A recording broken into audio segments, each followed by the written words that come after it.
અમરનાથ યાત્રાનો આજથી પ્રારંભ બમ બમ બોલેના નાદથી ગુંજી ઉઠ્યું પરિસર. ભક્તોમાં અનેરો ઉત્સાહ. 28 ઓગસ્ટ સુધી ચાલનારી પવિત્ર યાત્રા માટે અભૂતપૂર્વ સુરક્ષા વ્યવસ્થા. પ્રધાનમંત્રી નરેન્દ્ર મોદીએ શિવ ભક્તોને મંગળકારી યાત્રા માટે પાઠવી શુભકામના.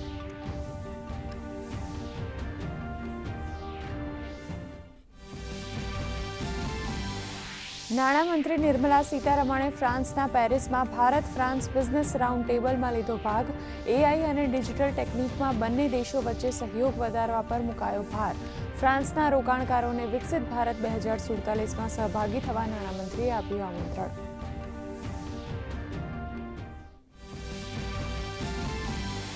વેનેઝુએલામાં ભૂકંપથી પ્રભાવિત લોકોની મદદ માટે ભારતનું માનવતાવાદી રાહત અભિયાન ઓપરેશન અમિસ્તાદ યથાવત. ઓપરેશન અમિસ્તાદ અંતર્ગત 800થી વધુ ઈજાગ્રસ્ત લોકોને અપાઈ સારવાર.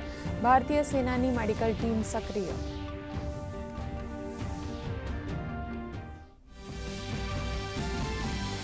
વરસાદની દસ્તકથી બદલાયો હવામાનનો મિજાજ. ઉત્તરથી લઈને પૂર્વ અને પશ્ચિમથી મધ્ય ભારતમાં વરસાદનું રેડ એલર્ટ. દિલ્હી સહિત અનેક રાજ્યોમાં ભારે વરસાદ સાથે આંધીનું એલર્ટ.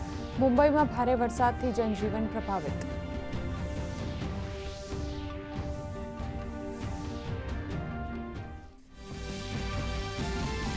દક્ષિણ ગુજરાત અને સૌરાષ્ટ્રમાં મેઘરાજાની જમાવટ. આજે સવારે 2 કલાકમાં નવસારીના ચીખલી અને ગણદેવીમાં સૌથી વધુ વરસાદ. વરસાદથી અનેક જિલ્લાઓમાં જનજીવન પ્રભાવિત. વલસાડની કાવેરી નદી છલકાઈ. જૂનાગઢ અને ગીર સોમનાથમાં પણ મેઘમહેર. તો પોરબંદરના દરિયા કિનારે કરંટના કારણે લોકોને દરિયાકાંઠે ન જવા સૂચના. રાજ્ય પર trough, share zone, low pressure સહિત 5 સિસ્ટમ સક્રિય થતા ભારે વરસાદની આગાહી. રાજકોટ, અમરેલી, વડોદરા, તાપી અને ડાંગમાં ઓરેન્જ એલર્ટ સાથે દ્વારકા, જામનગર, બોટાદ, આણંદ, પંચમહાલમાં યલો એલર્ટ સાથે ભારે વરસાદની આગાહી. નીચાણવાળા વિસ્તારોમાં રહેતા લોકોને સતર્ક રહેવા સૂચન. છોટાઉદેપુરની 2 દીકરીઓ શ્વેતા રાઠવા અને જાનવી પટેલે મેળવ્યું પાયલટ્સ લાયસન્સ. હિમાચલ પ્રદેશના એશિયાના સૌથી ઊંચા બેર બિલિંગ ખાતે પેરાગ્લાઇડિંગની P1 અને P2 લેવલની આખરી તાલીમ પૂર્ણ કરી મેળવ્યું પેરાગ્લાઇડિંગ પાયલટ લાયસન્સ. અને યુવતીઓ માટે બની પ્રેરણારૂપ.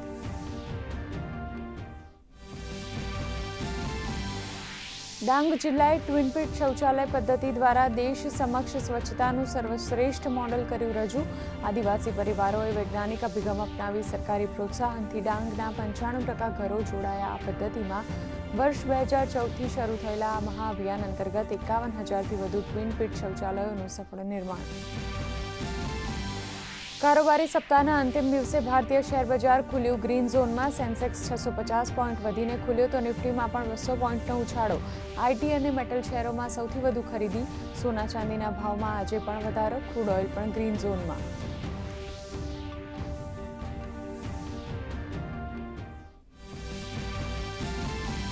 ફિફા વિશ્વકપના પ્રી ક્વાર્ટર ફાઇનલમાં પહોંચ્યું સ્પેન. લોસ એન્જલસના સ્ટેડિયમમાં ઓસ્ટ્રિયાને હરાવીને 3-0થી પહોંચ્યું અંતિમ 16માં. તો ક્રોએશિયાને 2-1થી હરાવી પોર્ટુગલ પણ પહોંચ્યું પ્રી ક્વાર્ટર ફાઇનલમાં.